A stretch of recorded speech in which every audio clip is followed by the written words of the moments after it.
मेरा कोई नहीं है आपके सिवा। तो जो जो आपने अपना मान रखा वो सब वो घसीट लेंगे, क्योंकि वो कर तुम अकर तुम अन्यथा कर तुम सर्व समर्थ है। दो प्रकार से, या अंदर से विवेक से वैराग्य प्रकट करके, या बाहर से राग ही हटा लेंगे। वो जगह नहीं रखेंगे जिसे आप अपना कह रहे हो। तैयार रहना। और यदि वास्तविक हृदय से ऐसी बात आ जाए तो उसी समय वो महात्मा हो गया। उसी समय करो सत्य, सत्य माने तत्काल, क्षिप्रम भवति धर्मात्मा। उसी समय बहुत जल्दी वो महात्मा बन जाता है। कितना सुंदर सिद्धांत है। रहो न कबहू कतहू कछु मेरो अपनो काम। अब अपने लिए कोई कार्य नहीं रह गया है। अपने लिए कितना कार्य था कि संसार में कोई हमारा न रह जाए। लोग रोते हैं इस बात का कि हमें संसार में कोई प्यार नहीं करता, कोई अपना नहीं। तो यही तो सिद्धि है। आओ इधर, हमारे मार्ग में ये लाभ है कि कोई हमें प्यार न करे। भर्तृहरि जी ने भगवान शंकर जब प्रसन्न हुए, प्रकट हुए, तो वरदान मांगा कि कभी कोई सम्मान से मुझे एक टुकड़ा भी न दे, क्योंकि ये सम्मान, ये प्यार प्रभु से विमुख कर देता है। देखो हम जी तुम्हारे बिना जी नहीं सकते, तुम चले गए तो मेरा क्या होगा। अब वो उसकी बात में ही समझो तुम्हें कितना प्यार कर रहा है। वो क्या कह रहा है? तुम चले गए तो मेरा क्या होगा। ये प्यार है? क्या सोच रहा है वो? मेरा क्या होगा। बस पकड़ लो, कोई तुम्हारा नहीं। कोई तुम्हें जो बहुत प्यार करता हो उसकी बात सुनना, उसमें आप अगर विवेक जागृत है तो उसमें गंध मिलेगी केवल स्वार्थ की, केवल स्वार्थ की। कहीं किसी कोने में तुम्हें प्यार नहीं मिलेगा। पूरी प्यार की जो स्वांग भरी वृत्ति है उसमें केवल स्वार्थ नृत्य कर रहा होगा, केवल वासना नृत्य कर रही होगी, केवल कामना का तांडव होगा। बस विवेक से देखना। अगर विवेक नहीं तो सब फंसे हुए तो उसी में है। प्रभु कह रहे हैं कि जब साधक भगवद आश्रय नहीं लेता तो कहीं ना कहीं उसके हृदय में भोक्ताव करता भाव बना रहता है, यह अहंकार के कारण। फिर वो विषयों का चिंतन करता है। बहुत ध्यान देने योग्य बात है। विषयों का भोग तो बाद की बात है। हमारी दुर्गति का प्रधान कारण विषय चिंतन है। इसलिए भगवान ने कहा है कि जो मेरा चिंतन करता है निरंतर, उसके लिए मैं सुलभ हो जाता हूं। अनन्य चेता सततम यो माम स्मरत नित्य साहा तस्याहम सुलभा पार्थ। मैं उसके लिए सुलभ हो जाता हूं।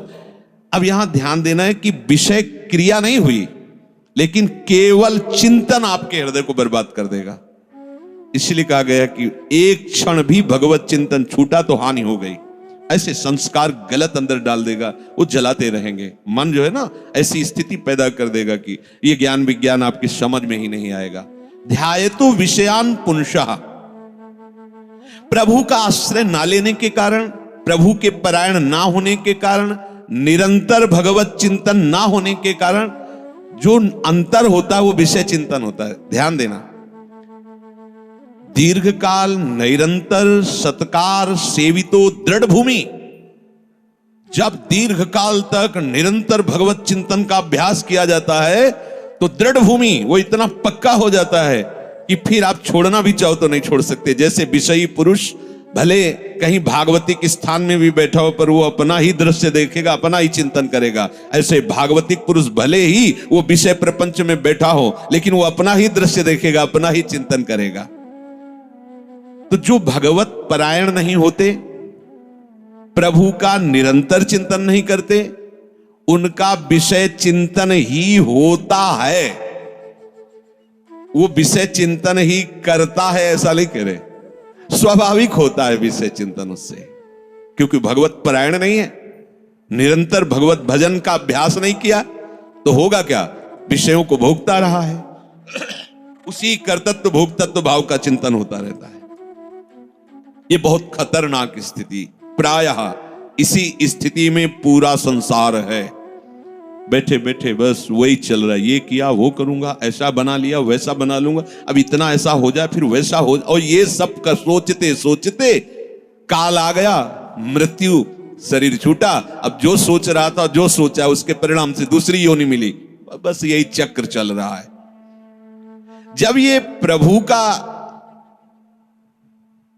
चिंतन करता है तो संसार का चिंतन जो स्वाभाविक होता रहता था अब हो तो रहा है।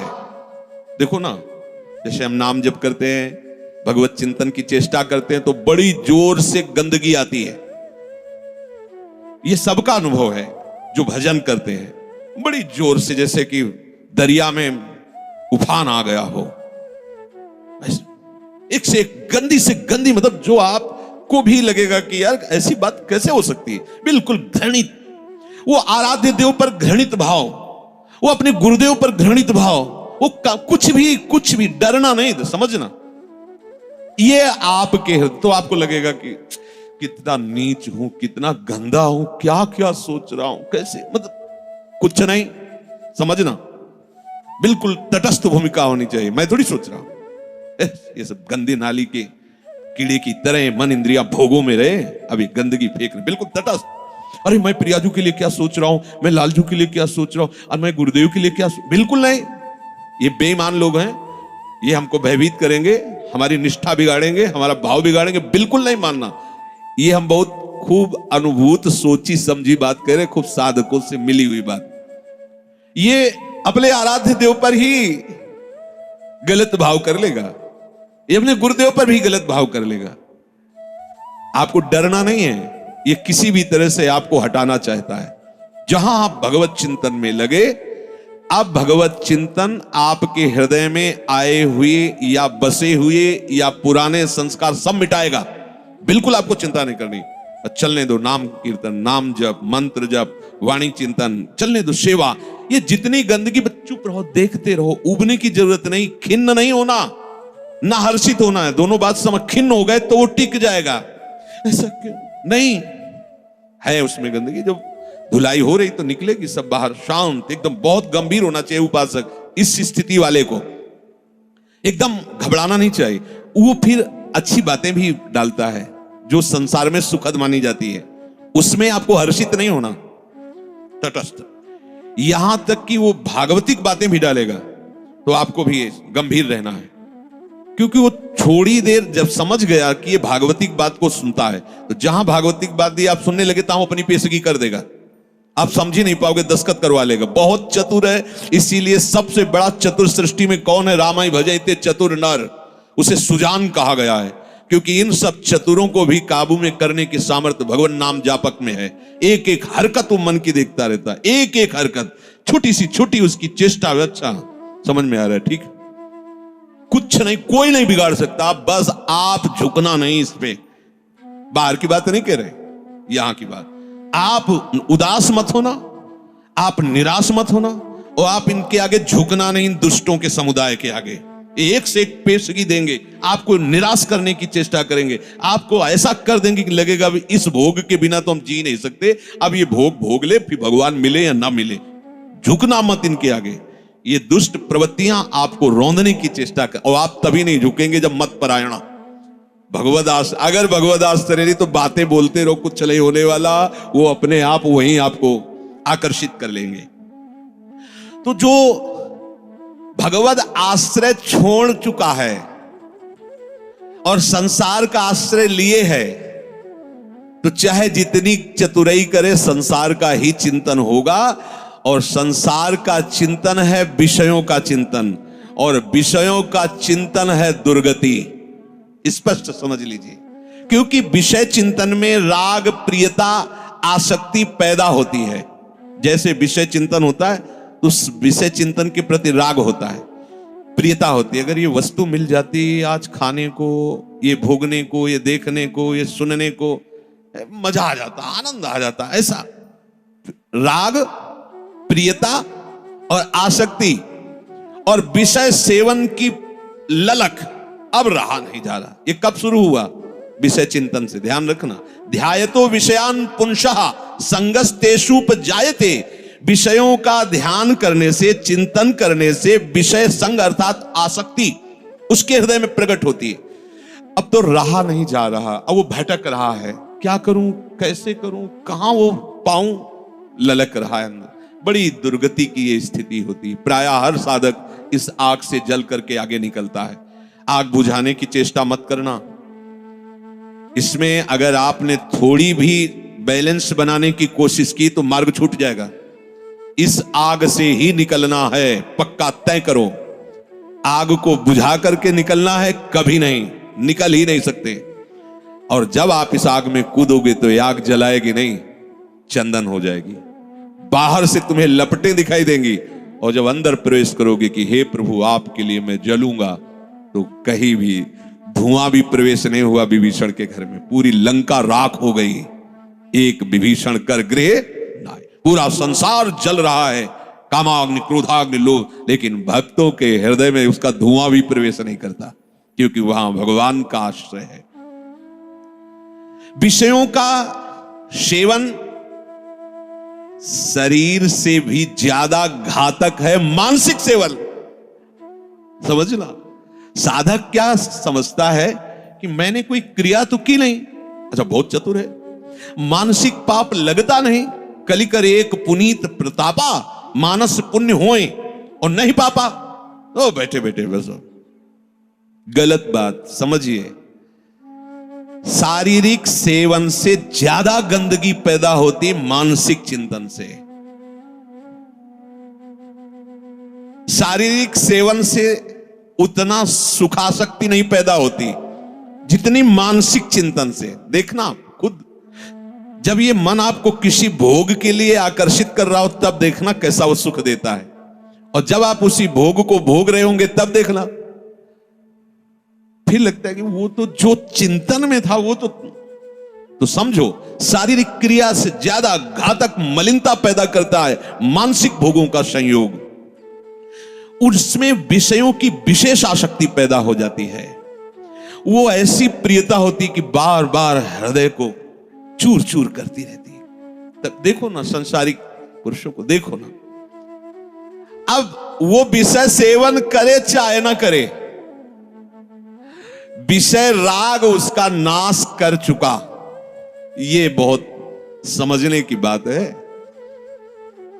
कि हम किसी से मिलते नहीं, हम किसी से, लेकिन एकांत बैठकर अगर आप मन के साथ विषयों में विचरण कर रहे हैं तो आप में और एक घोर संसारी में कोई अंतर नहीं है। संसारी को तो एक दैन्यता भी रहती कि मैं बड़ा नीच हूं, कामी हूं, और अपने अंदर एक अहंकार रहता कि मैं बैरागी हूं, मैं महात्मा हूं। समझते रहे ना, शरीर से क्रिया नहीं हुई पर मानसिक आप उसका संयोग सुख चिंतन के द्वारा, तो आप बहुत मलिन हो रहे हैं, आप अपना बहुत बुरी तरह से पतन कर रहे हैं। ये भगवत वाणी है। तो वो तो होता है ना स्वाभाविक, उसमें हम क्या कर सकते हैं? उसमें नाम जप कर सकते हैं आप, वही तो डिलीट करेगा, चतुराई नहीं। कई बार सत्संग में कहा, कुछ भी चल रहा है अंदर, मन फेंक रहा है राधा राधा राधा राधा, ये जो आपका राधा राधा चल रहा है ना, एक भी चाल उसकी नहीं चलने देगा। वो चाहे जो विषय सेवन की बात, विषय सुख की, बार बार राधा, तो वो जलाएगा तुमको। बंद करो ये राधा नाम, पहले हम जो पेश कर रहे हैं उसमें तन्मय हो, बस आप छोड़ना नहीं तो हानि हरिवंश के नाम अंतर परे, कहे हनुमंत विपत्ति प्रभु सोई जब तो सुमिरन, यही विपत्ति फंसा देगा। अरे बहुत विचित्र है ये, बहुत विचित्र है। लड़खड़ा कर कदम वहीं खड़े हो जाएंगे जहां चिंतन चल रहा है। बहुत घृणित मन की ये चिंतन वाली वृत्ति आपको क्रिया में उतार देगी, आप रुक नहीं पाएंगे। संगात संजायते कामः, जब आप विषयों का ध्यान दीजिए, ध्यायतो विषयान पुंसः, ये होगा, सबके होता है। जब लोग बात अरे हम तो समझते नहीं थे, ये काम ही है, आश्चर्य की बात है, कोई आश्चर्य की बात नहीं। हाँ, ये आश्चर्य की बात की ब्रह्मचारी है, ये आश्चर्य की बात है।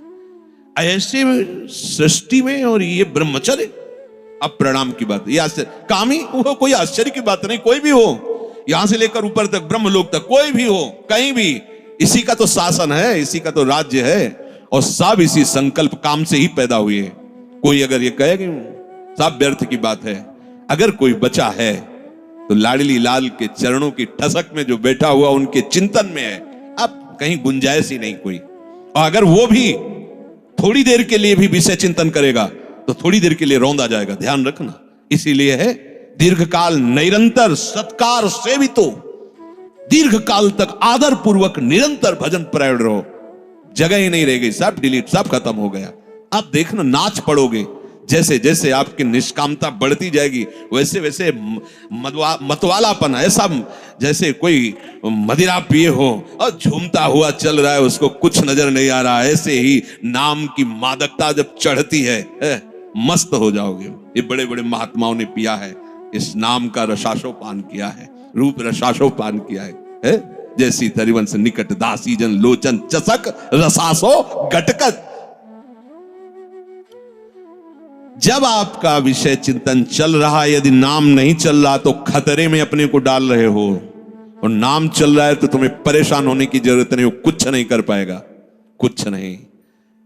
ये बहुत बड़ा पहरेदार है, आपको गिरने नहीं देगा, उनकी एक भी संस्कार वृत्ति आपके हृदय में बनने नहीं देगा।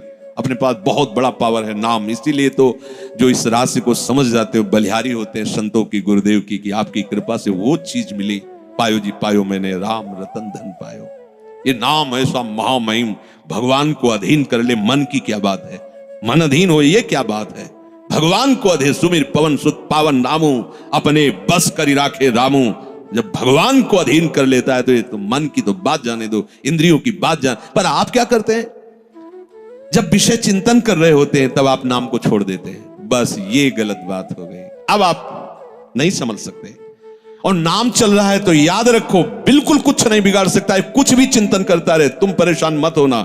ये अपने आप आपके सामने शरणागत हो जाएगा, मन शरणागत हो जाएगा, अपने आप हो जाएगा। आप जैसा चाहोगे वैसे ही चलेगा, बस नाम ना छोड़ना। नाम छोड़ दिया फिर ये बातों से बस में होने वाला नहीं है। बहुत ही ये दुर्जय शत्रु है मन, दुर्जय शत्रु है।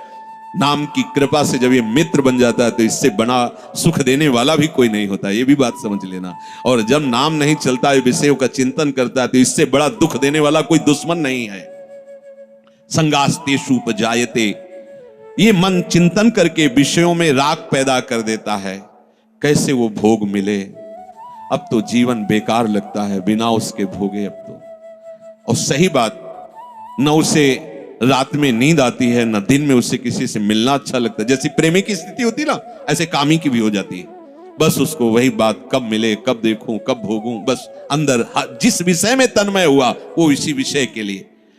अब जब वो प्रबल कामना हो जाती है तो कामात क्रोधो भी जायते।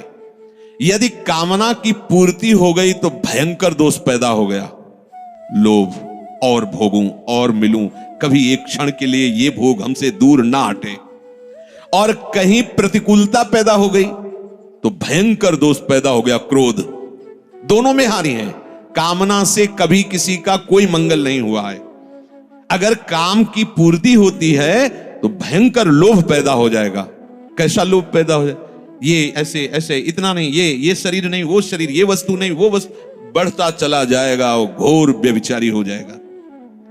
और अगर प्रतिकूलता हुई तो क्रोध पैदा हो जाएगा। ऐसा क्रोध पैदा हो जाएगा, क्यों, जिसको कहता है कि मैं तुम्हें बहुत प्यार करूं, उसी को मार देगा वो।